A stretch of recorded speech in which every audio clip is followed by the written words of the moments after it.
حضرت عمر ابن خطاب رضی اللہ تعالیٰ عنہ کو اسلام میں ایک نمایاں مقام حاصل ہے۔ اللہ نے آپ کو وہ جلال عطا کیا ہے کہ شیطان بھی آپ کے راستے میں آنے کی جرت نہیں کرتا۔ جس راستے پہ آپ چلتے ہیں شیطان اس راستے سے راستہ بدل لیتا ہے۔ اسلام کے معاملے کے اندر ایک غیور آدمی اور دانا آدمی تھے جو مستقبل میں مسلمانوں کی گمراہی کا باعث بن سکتی تھیں۔ حضرت عمر ابن خطاب رضی اللہ تعالیٰ عنہ نے ان کا بھی قلع کما کیا۔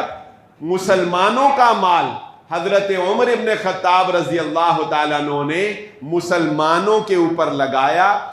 یہ وہ عظیم لوگ تھے کہ جنہوں نے اللہ کی ذات کی خاطر ایسی درویشانہ زندگی گزاری۔ حضرت علی رضی اللہ تعالیٰ عنہ نے یہ بات ارشاد فرمائی، جتنی کثرت سے میں نبی صلی اللہ علیہ وسلم کی زبان اطہر سے آپ دونوں کا نام ان کے نام کے ساتھ سنتا تھا، مجھے یقین تھا اللہ تعالیٰ قبر میں بھی آپ کو نبی کا ساتھ ضرور عطا فرمائے۔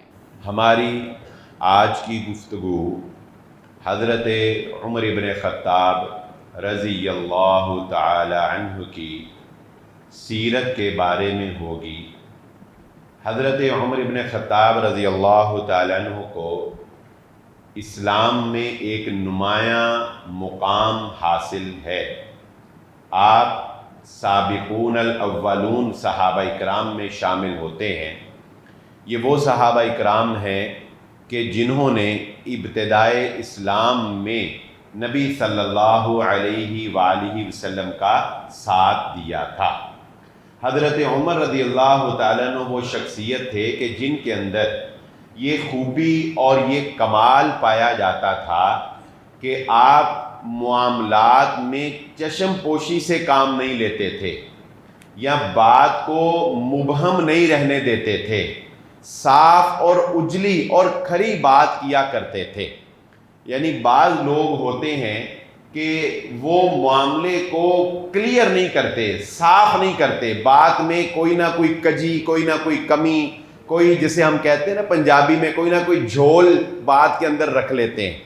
لیکن حضرت عمر رضی اللہ تعالیٰ عنہ کی شخصیت کے اندر یہ کمال پایا جاتا تھا کہ آپ بات کے اندر کوئی کجی رہنے نہیں دیتے تھے۔ بات ہو تو نکھری ہوئی، دو ٹوک اور صاف، یا یہ صحیح ہے یا یہ غلط ہے، درمیان کا کوئی راستہ نہیں۔ ہم کہتے ہیں یار چلو تھوڑا سا یہ کر لو، تھوڑا سا وہ کر لو، کہتے ہیں نہیں، جو صحیح ہے تو وہ صحیح ہے، جو غلط ہے تو پھر غلط ہے۔ جب انہیں یہ لگا کہ محمد الرسول اللہ صلی اللہ علیہ وآلہ وسلم نعوذ باللہ غلط ہیں اور وہ ہم لوگوں کو بے دین کر رہے ہیں، تو انہوں نے چشم پوشی سے کام نہیں لیا، بلکہ گھر سے مقابلہ کرنے کے لیے تلوار لے کر نکلے کہ آج یہ فیصلہ ہو ہی جائے کہ ایک بندہ مکہ میں رہتے ہوئے لوگوں کو بے دین کر رہا ہے تو ہم خاموشی سے بیٹھے رہیں، نہیں، یہ فیصلہ ہو جانا چاہیے، چشم پوشی نہیں، پردہ نہیں ڈالنا۔ لیکن وہ تو جب گھر سے نکلے تو اللہ رب العزت نے کایا پلٹ دی، اور گھر سے نکلنے سے لے کر دار ارقم پر پہنچنے تک کا جو فاصلہ تھا اس کے درمیان ہی حضرت عمر ابن خطاب رضی اللہ تعالیٰ عنہ کی زندگی بدل گئی۔ یعنی راستے میں ہی اللہ رب العزت نے کایا پلٹ دی، اور وہ شخص جو محمد صلی اللہ علیہ وآلہ وسلم کا مقابلہ کرنے کے لیے تلوار لے کے نکلے تھے، وہ دار ارقم میں حاضر ہو کر محمد الرسول اللہ صلی اللہ علیہ وآلہ وسلم کے اوپر ایمان لا کر کہتے ہیں، اے اللہ کے نبی صلی اللہ علیہ وسلم، کیا اللہ حق نہیں ہے؟ کیا آپ اللہ کے سچے نبی نہیں ہیں؟ اگر ہیں تو پھر اس چار دیواری میں چھپ کر اللہ کا نام نہیں لیا جائے گا، کیونکہ اب عمر مسلمان ہو گئے، لہذا اب عمر آگے چلیں گے اور پیچھے محمد الرسول اللہ صلی اللہ علیہ وآلہ وسلم کا قافلہ ہوگا، اور مکے والوں کے سامنے ڈنکے کی چوٹ پر بیت اللہ میں اللہ کی عبادت کی جائے گی، کیونکہ اب عمر ابن خطاب رضی اللہ تعالیٰ عنہ مسلمان ہو گئے۔ اور آپ یہ جملہ اکثر کہا کرتے تھے مکے والوں کو جب آپ ہجرت کرنے لگے، اس وقت بھی آپ نے کہا کہ اگر عمر ہجرت کر رہا ہے مکے والوں تمہارے ڈر سے نہیں کر رہا، اپنے اللہ کے حکم پر اور محمد الرسول اللہ صلی اللہ علیہ وآلہ وسلم کے کہنے پہ کر رہا۔ کسی میں جرت ہو عمر کا راستہ روکنے کے لیے تو وہ آئے، جو اپنے بچوں کو یتیم کرنا چاہتا ہے وہ عمر ابن خطاب رضی اللہ تعالیٰ عنہ کا مقابلہ کر۔ اور اللہ رب العزت نے اس مرد درویش کو یہ جرت، یہ للکار دی تھی کہ ایک وقت میں عمر ابن خطاب رضی اللہ تعالیٰ عنہ جیسی شخصیت 20 سے زیادہ لوگوں کا مقابلہ جنگجو ہونے کے اعتبار سے کرنے کی صلاحیت رکھتے تھے۔ یہ حضرت عمر ابن خطاب رضی اللہ تعالیٰ عنہ کی شخصیت، اور ایسا بندہ، یہ آپ اپنے معاشرے میں بھی چل پھر کر دیکھ سکتے ہیں، ایسا بندہ جو کھڑا ہوتا ہے، جو بات کو کے اندر کسی قسم کی لچک برداشت نہیں کرتا ہے، لوگ جلدی اس کے سامنے کھڑے ہونے کی جرت نہیں کرتے۔ اور حضرت عمر رضی اللہ تعالیٰ عنہ جیسی شخصیت، کسی کافر کا یا کسی دشمن کا آپ کے سامنے کھڑا ہونا تو کیا تھا، وہ دشمن جو انسانوں کو نظر بھی نہیں آتا، اس کے بارے میں جو ابدی دشمن ہے، اس کے بارے میں محمد الرسول اللہ صلی اللہ علیہ وآلہ وسلم نے فرمایا تھا، عمر، اللہ نے آپ کو وہ رعب عطا کیا ہے، اللہ نے آپ کو وہ جلال عطا کیا ہے کہ شیطان بھی آپ کے راستے میں آنے کی جرت نہیں کرتا۔ جس راستے پہ آپ چلتے ہیں شیطان اس راستے سے راستہ بدل لیتا ہے، ابلیس بھی اس راستے پہ چلنے کی جرت نہیں کرتا ہے عمر جس راستے پہ آپ چلتے ہیں۔ آپ کی زندگی میں محمد الرسول اللہ صلی اللہ علیہ وآلہ وسلم نے یہ نوید آپ کو سنا دی تھی احد پہاڑ کے اوپر کہ اے احد پہاڑ ٹھہر جا، تجھ پر ایک نبی ہے، ایک صدیق ہے اور 2 شہید ہیں، جن میں سے ایک حضرت عثمان غنی اور دوسرے حضرت عمر ابن خطاب رضی اللہ تعالیٰ عنہ کی شخصیت تھی۔ حضرت عمر رضی اللہ تعالیٰ عنہ کی غیرت اور حمیت کا عالم تو یہ تھا کہ جب آپ صلی اللہ علیہ وآلہ وسلم معراج پر گئے، آپ کو جنت الفردوس میں آپ کا محل دکھایا گیا، اور آپ کے محل کے سامنے ایک بڑا عالی شان محل دکھایا گیا۔ نبی صلی اللہ علیہ وآلہ وسلم نے حضرت جبرائیل علیہ السلام سے پوچھا، یہ محل کس کا ہے؟ حضرت جبرائیل علیہ السلام نے فرمایا، یہ آپ کے ہی ایک جان نثار عمر ابن خطاب رضی اللہ تعالیٰ عنہ کا گھر ہے۔ نبی صلی اللہ علیہ وسلم نے مکہ میں بیٹھ کر جب واقعہ معراج بیان کیا تو کہا، عمر، وہ گھر اتنا خوبصورت تھا، میرا دل چاہا کہ میں اس گھر کے اندر جا کے اس گھر کا نظارہ کروں، مگر مجھے آپ کی غیرت یاد آ گئی، میں اس گھر میں داخل نہیں ہوا۔ یعنی محمد الرسول اللہ صلی اللہ علیہ وآلہ وسلم نے بھی یہ بتایا کہ عمر ابن خطاب رضی اللہ تعالیٰ عنہ اسلام کے معاملے کے اندر ایک غیور آدمی تھے اور دانا آدمی تھے، دور رس نتائج کو دیکھ لینے والے تھے۔ وہ چیزیں جو مستقبل میں مسلمانوں کی گمراہی کا باعث بن سکتی تھیں، حضرت عمر ابن خطاب رضی اللہ تعالیٰ عنہ نے ان کا بھی قلع کما کیا تھا۔ میں اس کی ایک مثال دیتا ہوں، بیت رضوان جو کہ حضرت عثمان غنی رضی اللہ تعالیٰ عنہ کی قصاص کے اوپر بیعت کی گئی تھی، بہت فضیلت ہے اس میں شامل ہونے والوں کے لیے، جنت کی بشارت ہے۔ وہ جس درخت کے نیچے کی گئی تھی، لوگ جب مکہ جاتے تھے تو اس درخت کے نیچے نفل پڑھنا شروع ہو گئے، اس درخت کے نیچے برکت کے لیے بیٹھنا شروع ہو گئے۔ حضرت عمر ابن خطاب رضی اللہ تعالیٰ عنہ کو پتا چلا، حضرت عمر رضی اللہ تعالیٰ عنہ نے وہ درخت کٹوا دیا۔ اب آپ دیکھیں کہ ہمیں کتنی عقیدت ہوتی ہے ان چیزوں کے ساتھ۔ یہ پچھلے دنوں پتھروں کے اوپر حضرت عمر ابن خطاب رضی اللہ تعالیٰ عنہ کے 1400 سال پرانے لکھے ہوئے نام جو ہیں وہ سعودی عرب کے اندر دریافت ہوئے۔ کتنی عقیدت سے لوگ ان کو دیکھ رہے ہیں، کتنی عقیدت سے ہم ان مقامات پر جاتے ہیں۔ کیا حضرت عمر رضی اللہ تعالیٰ عنہ کو اس درخت سے عقیدت نہ ہوگی جس درخت کے نیچے انہوں نے محمد الرسول اللہ صلی اللہ علیہ وسلم کے ہاتھ پر ہاتھ رکھ کے بیعت کی تھی، موت کی بیعت، اور جس پر جنت کی بشارت ملی؟ مگر آپ نے بھانپ لیا، اگر آج یہ درخت نہ کاٹا گیا کل کو لوگ یہاں پر سجدے کریں گے، لوگ یہاں پر شرک کرنا شروع کر دیں گے، لوگ نظریں ماننا شروع کر دیں گے، منتیں ماننا شروع کر دیں گے۔ حضرت عمر رضی اللہ تعالیٰ عنہ نے اس درخت کو کٹوا دیا۔ آپ نے حجر اسود کا بوسہ دیتے ہوئے کہا تھا لوگوں سنو، عمر جانتا ہے کہ یہ ایک پتھر ہے، نہ فائدہ پہنچا سکتا ہے نہ نقصان سے بچا سکتا ہے، مگر اس کو بوسہ اس کی وجہ سے نہیں دے رہا کہ اس پتھر میں کوئی کمال ہے، اس کو بوسہ اس لیے دے رہا ہوں کہ محمد الرسول اللہ صلی اللہ علیہ وآلہ وسلم نے اس کو بوسہ دیا۔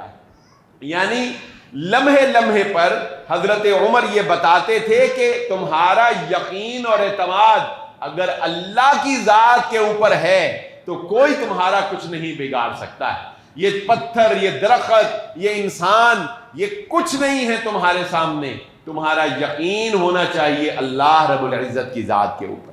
جب آپ کے اوپر قاتلانہ حملہ کیا گیا اور آپ کو زخمی کیا گیا، انشاءاللہ آخر میں وہ واقعہ ہم آپ کے سامنے رکھتے ہیں، تو حضرت علی رضی اللہ تعالیٰ عنہ آپ کی حالت دریافت کرنے کے لیے آئے۔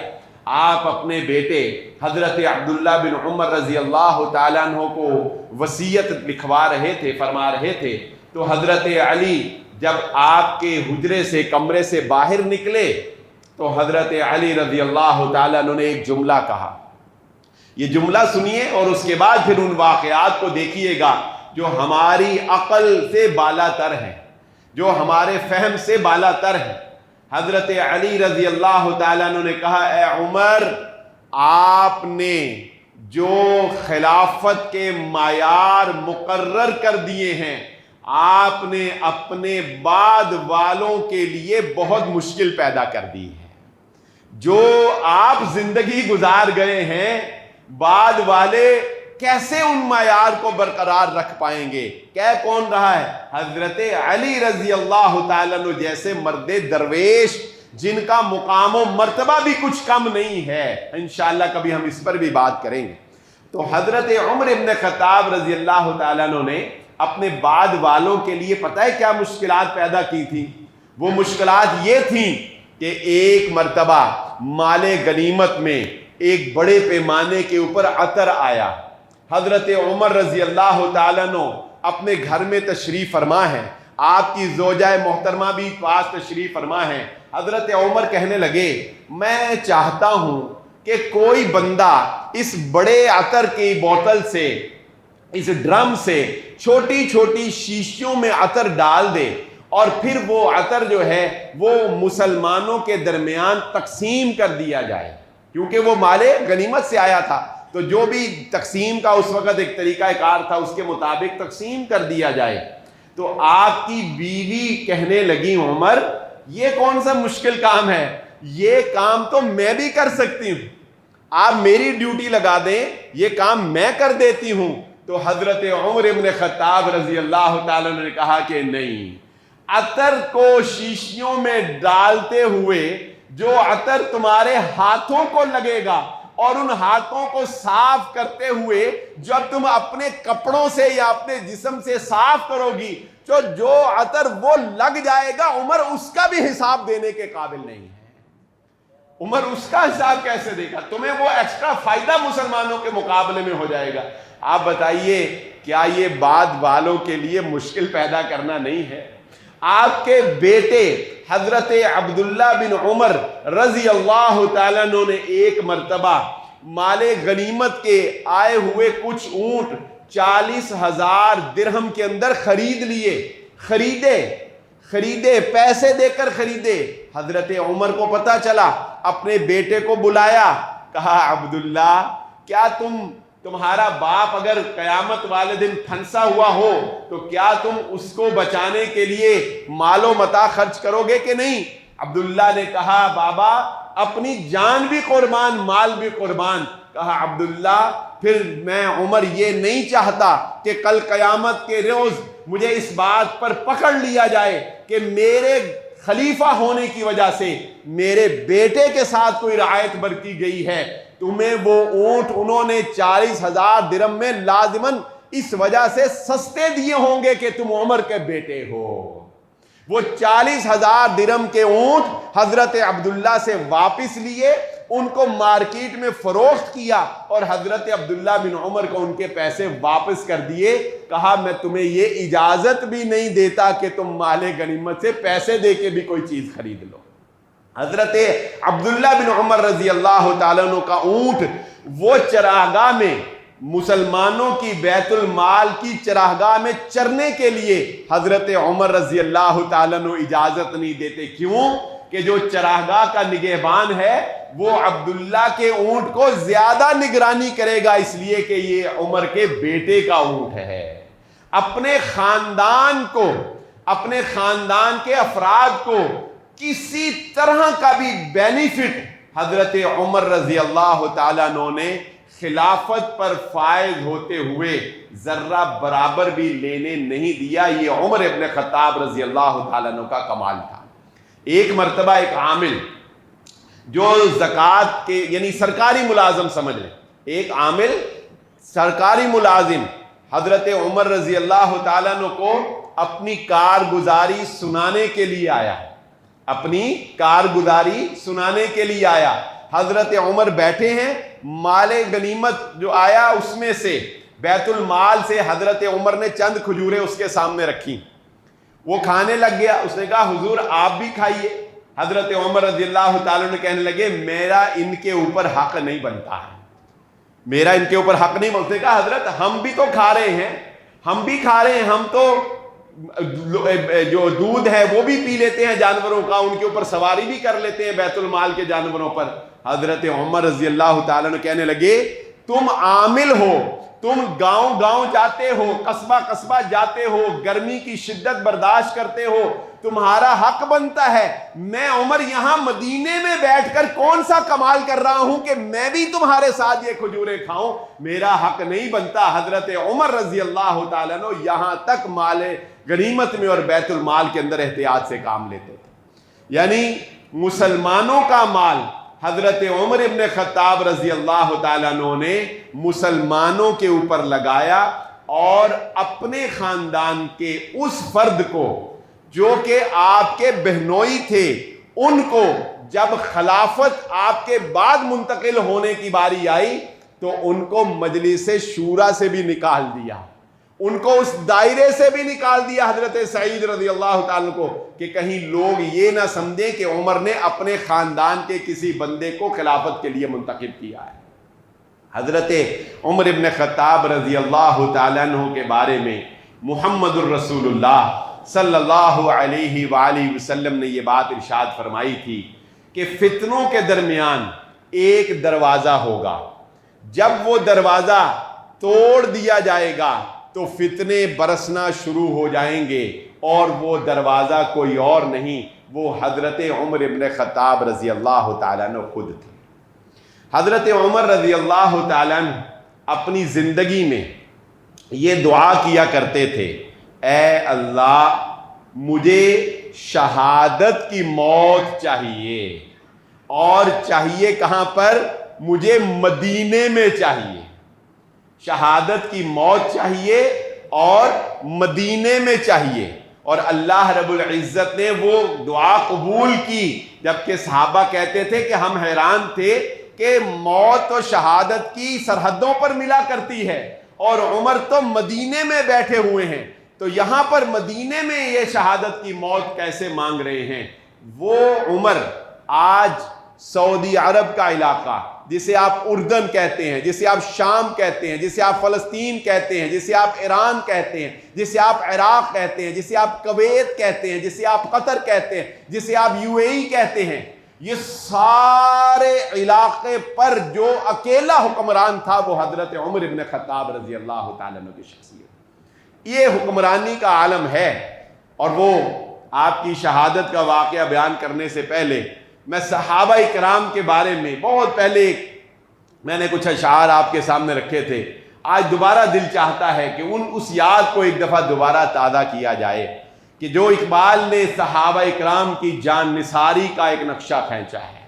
کمال لوگ تھے. ہم ہی تو تھے ایک تیرے مار کا آراؤں میں، خشکیوں پہ لڑتے کبھی دریاؤں میں، دیں اذانیں کبھی یورپ کے کلیساؤں میں، کبھی افریقہ کے تپتے ہوئے صحراؤں میں، شان آنکھوں میں نہ جچتی تھی جہاں داروں کی، کلمہ پڑھتے تھے ہم چھاؤں میں تلواروں کی، ہم جو جیتے تھے تو جنگوں کی مصیبت کے لیے، اور مرتے تھے تو تیرے نام کی عظمت کے لیے، تھی نہ کچھ تیغ زنی اپنی حکومت کے لیے، سربکف پھرتے تھے دہر میں کیا دولت کے لیے، قوم اپنی جو ذرے مالے جہاں پہ بکتی، بت فروشی کے عوض بت شکنی کیوں کرتی، ٹل نہ سکتے تھے اگر جنگ میں اڑ جاتے تھے، پاؤں شیروں کے بھی میدان سے اکھڑ جاتے تھے، تجھ سے کوئی سرکش ہوا تو بگڑ جاتے تھے، تیغ کیا چیز ہے ہم توپ سے لڑ جاتے تھے، نقش توحید کا ہر دل پہ بٹھایا ہم نے، زیر خنجر بھی یہ پیغام سنایا ہم نے، دشت تو دشت دریا بھی نہ چھوڑے ہم نے، بحر ظلمات میں دوڑا دیے گھوڑے ہم نے۔ یہ وہ عظیم لوگ تھے کہ جنہوں نے اللہ کی ذات کی خاطر ایسی درویشانہ زندگی گزاری۔ وقت قلیل ہے، اجازت نہیں دیتا، وگرنہ واقعات تو بہت ذہن میں گردش کر رہے ہیں۔ آپ کی شہادت کا واقعہ میں بالخصوص بیان کرنا چاہتا ہوں۔ آپ منا میں لیٹے ہوئے ہیں، یہ آپ کی زندگی کا شہادت سے پہلے آپ کی زندگی کا آخری حج ہے، اور آپ نے آسمان کی طرف رخ کر کے کہا، اے اللہ، عمر اب بوڑھا ہو گیا ہے، عمر کو اب اپنے پاس بلا لے۔ آپ نے پھر خواب دیکھا، ایک مرغے نے حضرت عمر ابن خطاب رضی اللہ تعالیٰ عنہ کے اوپر حملہ کیا۔ آپ صبح بیدار ہوئے، آپ نے صحابہ کو اس خواب کی تعبیر پوچھی تو صحابہ نے کہا، عمر، ایک عجمی آپ کے اوپر قاتلانہ حملہ کرے گا، یہ اس خواب کی تعبیر ہے۔ پھر حضرت ابو موسیٰ اشعری رضی اللہ تعالیٰ عنہ کا غلام ابو لولو فیروز نامی، جو کہ مجوسی بھی تھا اور ایرانی تھا، حضرت عمر ناپسند کرتے تھے کہ مجوسیوں کو مدینے کے اندر اپنے ملازمت کے اوپر رکھا جائے، لیکن یہ کاریگر بہت زبردست تھا، تو صحابی کی سفارش پر حضرت عمر رضی اللہ تعالیٰ عنہ نے اس کو اجازت دی تھی۔ تو یہ اپنے مالک کو کفالت ماہانہ دیا کرتا تھا۔ اس نے حضرت عمر رضی اللہ تعالیٰ عنہ کے دربار میں آ کر ایک اعتراض کیا کہ مجھ سے میرا مالک کفالت کے پیسے زیادہ لیتا ہے، جو کہ تقریباً ماہانہ 6 درہم تھے۔ حضرت عمر رضی اللہ تعالیٰ عنہ نے انویسٹیگیشن کی، اس کی آمدن کا اندازہ لگایا، اس کی کاریگری کا اندازہ لگایا، اور یہ فیصلہ کیا کہ تمہارے سے جو پیسے کفالت کے لیے جا رہے ہیں وہ تمہاری آمدن کے لحاظ سے زیادہ نہیں ہیں۔ اس وقت اس نے کہا کہ ساری دنیا کو عمر سے عدل ملا مگر مجھے عدل نہ مل سکا۔ یہ اعتراض اس نے اس محفل میں کیا۔ پھر حضرت عمر رضی اللہ تعالیٰ عنہ نے بات کو دوسرے رخ ٹالنے کے لیے کہا کہ میں نے سنا ہے کہ تم چکی بہت اچھی بناتے ہو، آٹا پیسنے والی، مجھے بھی ایک چکی کی ضرورت ہے، مجھے بھی بنا دو۔ تو اس وقت اس نے دھمکی دی حضرت عمر کو، کہا آپ کے لیے میں ایسی چکی بناؤں گا کہ دنیا یاد کرے گی۔ یہ کہہ کر وہ چلا گیا۔ حضرت عمر نے صحابہ کو کہا یہ مجھے قتل کی دھمکی دے کر گیا ہے۔ آپ کو سمجھ آ گئی۔ پھر اگلے روز حضرت عمر ابن خطاب رضی اللہ تعالیٰ عنہ فجر کی نماز پڑھا رہے تھے، اور اس وقت یہ محراب جو بنے ہیں یہ بعد میں بنائے گئے ہیں امام کی سیکیورٹی کے لیے، حضرت علی رضی اللہ تعالیٰ عنہ کی شہادت کے بعد، تاکہ امام پر دائیں بائیں سے آگے سے حملہ نہ ہو سکے۔ پہلے امام ایسے صف میں کھڑے ہوتا تھا تو یہ بھی صف خالی ہوتی تھی اور ادھر سے بھی صف خالی ہوتی تھی اور پہلی صف پیچھے، تو حضرت عمر رضی اللہ تعالیٰ عنہ ایسے امامت کروا رہے تھے تو دائیں طرف سے بھی خالی اور جگہ اور بائیں طرف سے بھی خالی۔ تو اس نے ابو لولو فیروز نامی اس مجوسی نے نماز کے دوران فجر کی نماز پڑھاتے ہوئے، کیونکہ اس وقت اندھیرا بھی ہوتا ہے، اس نے حضرت عمر ابن خطاب رضی اللہ تعالیٰ عنہ پر 2 دھاری خنجر سے وار کیا۔ آپ اسی وقت گر گئے۔ پیچھے حضرت عبد الرحمن بن عوف تھے غالباً، انہوں نے فوراً آگے ہو کر مسلمانوں کو نماز مکمل کروائی۔ سلام پھیرتے ہی مسلمان اس کو پکڑنے کے لیے بھاگے۔ 13 صحابہ کرام کو ابو لؤلؤ فیروز نے زخمی کیا، اور جب وہ پکڑا گیا تو اس نے اپنے ہی اس خنجر سے اپنے آپ کو مار کے خودکشی کر کے جہنم واصل ہو گیا۔ حضرت عمر ابن خطاب رضی اللہ تعالیٰ عنہ کو گھر لے جایا گیا۔ جب طبیب کو بلایا تو اس نے سب سے پہلے نبیذ پلائی۔ نبیذ جو ہے وہ انسانی جسم کے رنگ کی ہوتی ہے تقریباً، وہ آپ کے زخم سے باہر آ گئی لیکن زخم کی گہرائی کا اندازہ نہیں ہوا۔ پھر اس نے کہا دودھ لاؤ، دودھ پلایا گیا تو وہ دودھ بھی حضرت عمر ابن خطاب رضی اللہ تعالیٰ عنہ کے اس زخم سے باہر آ گیا۔ تو اس نے کہا کہ اے امیر المومنین، آپ وصیت کر جائیں، یہ زخم بار آور نہیں ہو سکے گا اور آپ اسی زخم میں اپنے خالق حقیقی سے جا ملیں۔ تب آپ نے حضرت عبداللہ بن عمر رضی اللہ تعالیٰ عنہ آپ کے اپنے بیٹے کو بلایا اور کہا کہ عبداللہ، یہ وہ آخری کمال ہے جو حضرت عمر ابن خطاب رضی اللہ تعالیٰ عنہ کو حاصل ہوا۔ کہا بیٹا جاؤ، حضرت عائشہ صدیقہ رضی اللہ تعالیٰ عنہ کے پاس جاؤ اور ان کو جا کر کہنا امیر المومنین نہیں بلکہ عمر ابن خطاب ان سے یہ اجازت چاہتا ہے کہ مجھے حجرہ عائشہ میں محمد الرسول اللہ صلی اللہ علیہ وآلہ وسلم کے ساتھ اور ابو بکر صدیق رضی اللہ تعالیٰ عنہ کے ساتھ سپرد خاک ہونے کی اجازت دے دی جائے۔ حضرت عبداللہ جب حضرت عائشہ کے پاس گئے تو حضرت عائشہ نے کہا عبداللہ، وہ جگہ تو میں نے اپنے لیے رکھ چھوڑی تھی مگر مانگی کس نے ہے؟ عمر جیسی شخصیت نے مانگی ہے، عمر کو انکار کرنا ممکن نہیں ہے۔ چنانچہ حضرت عائشہ صدیقہ رضی اللہ تعالیٰ عنہ نے اجازت مرحمت فرما دی، اور جب حضرت عبداللہ بن عمر نے آ کر کہا کہ بابا آپ کو اجازت دے دی گئی ہے، آپ نے کہا عبداللہ ساری زندگی کی محنت آج بارآور ہو گئی ہے، ساری زندگی کی محنت آج عمر کو وہ کمال، وہ عمر کو جو خواہش تھی آج وہ پوری ہوئی ہے۔ لیکن کہا ابھی میری سانسیں چلتی ہیں، عمر امیر المومنین ہے، عمر کا ایک روب ہے، ایسا نہ ہو میرے روب میں میرے امیر المومنین ہونے میں عائشہ نے اجازت دی ہو، جب میری روح پرواز کر جائے ایک مرتبہ پھر اجازت مانگنا، پھر اجازت دیں تو مجھے وہاں پر سپرد خاک کرنا۔ آپ کے جنازے کو اٹھایا گیا، حجرہ عائشہ کے سامنے لا کر پھر حضرت عائشہ صدیقہ رضی اللہ تعالیٰ عنہ سے اجازت لی گئی۔ جب آپ کو اجازت دے دی گئی تو پھر عمر ابن خطاب رضی اللہ تعالیٰ عنہ کو محمد الرسول اللہ صلی اللہ علیہ وآلہ وسلم کے ساتھ حضرت ابو بکر صدیق رضی اللہ تعالیٰ عنہ کے ساتھ حجرہ عائشہ میں سپرد خاک کیا گیا ہے۔ یہ اتنی بڑی سعادت ہے، یہ مقام و مرتبہ جس کو حاصل ہو گیا ہے، بتاؤ زندگی میں اسے اور کیا چاہیے۔ حضرت علی رضی اللہ تعالیٰ عنہ نے جب دیکھا تو حضرت علی رضی اللہ تعالیٰ عنہ نے یہ بات ارشاد فرمائی۔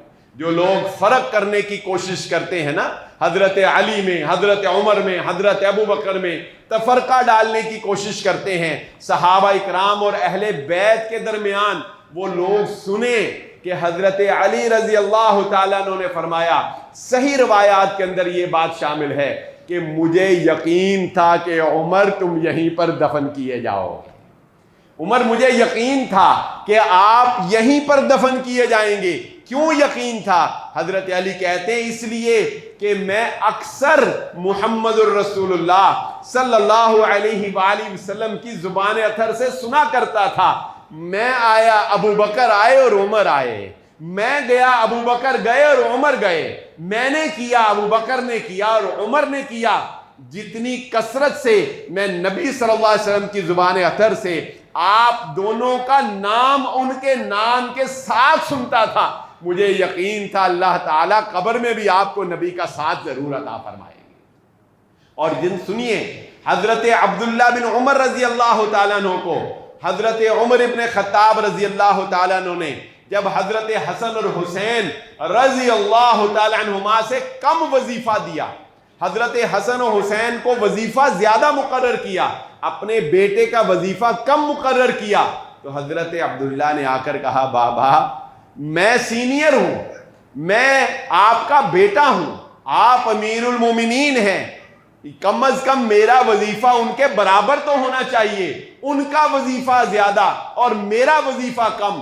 اس وقت عمر ابن خطاب رضی اللہ تعالیٰ نے کہا تھا عبداللہ ان کے نانا محمد الرسول اللہ صلی اللہ علیہ وآلہ وسلم ہے، اور ان کا باپ علی مرتضیٰ رضی اللہ تعالیٰ عنہ ہے، اور تو عمر ابن خطاب کا بیٹا ہے، جا پہلے ان جیسا باپ اور ان جیسا نانا لے کے آ، پھر تیرا وظیفہ بھی ان کے برابر ہو سکتا ہے۔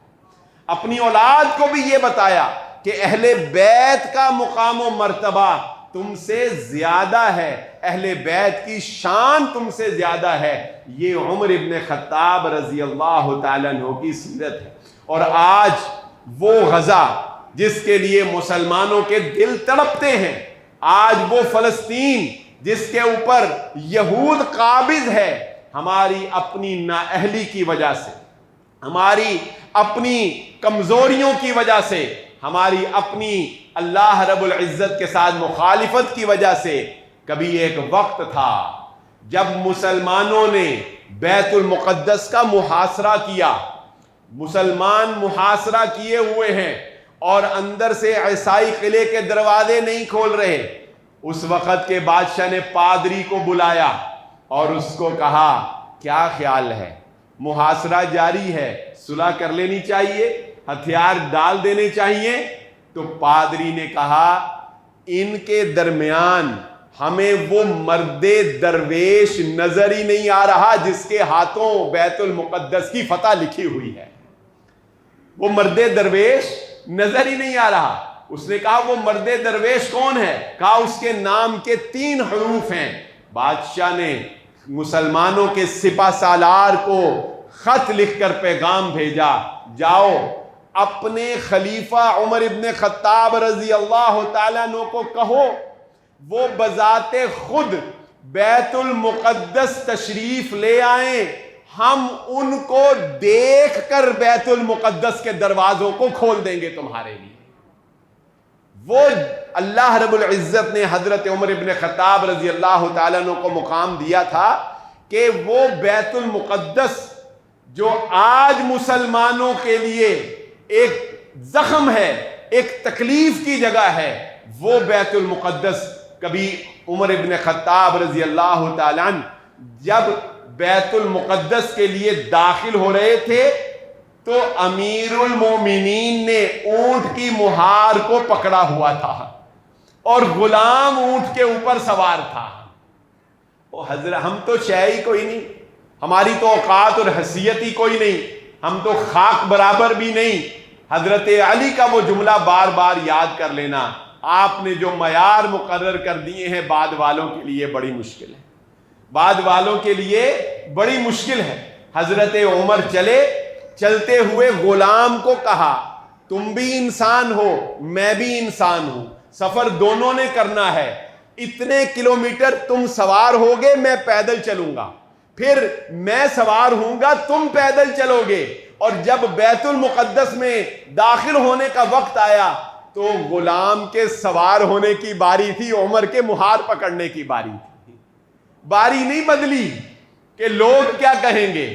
آج تو ہم یقین مانے مبالغہ نہ ہو جائے دین بدل لیتے ہیں اس وجہ سے کہ لوگ کیا کہیں گے، بدل لیتے ہیں کہ نہیں، زبان بدل لیتے ہیں، ہر چیز بدل لیتے ہیں، لوگ کیا کہیں گے۔